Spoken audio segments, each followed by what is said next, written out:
مقیمان تا کجا اکران آنلاین شد. آیا این فیلم واقعا ارزش دیدن داره یا نه؟ سلام رفقا، امیدوارم حالتون عالی باشه. یک فیلم جدید دیگه اکران آنلاین شد و من رفتم این فیلم رو دیدم تا بیام به شما بگم ارزش دیدن داره یا نه. مقیمان تا کجا فیلمی محصول سال 1396 به نویسندگی و کارگردانی شهاب حسینیه. این فیلم که خیلی هم دیر اکران شد، بر اساس نمایشنامه مهمانسرای دو دنیا اثر امانوئل اشمیته.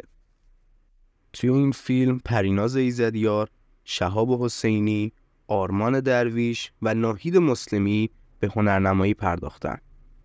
داستان در مورد چند نفره که در جایی بین مرگ و زندگی قرار گرفتن و حسابی گیجن.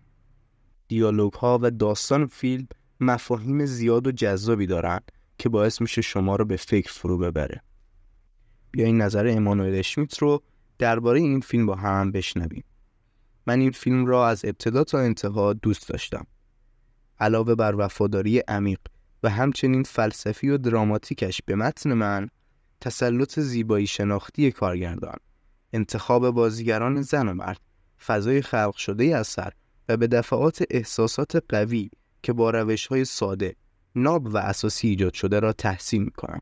من احساس برادری زیادی با کارگردان آن شهاب حسینی می‌کنم. این فیلم سکانس‌های عمیق و دراماتیک زیادی داره که شما رو به وجد میارن. پس همین الان این پست رو لایک کنید، پیج ما رو سابسکرایب کنید و برید این فیلم رو ببینید.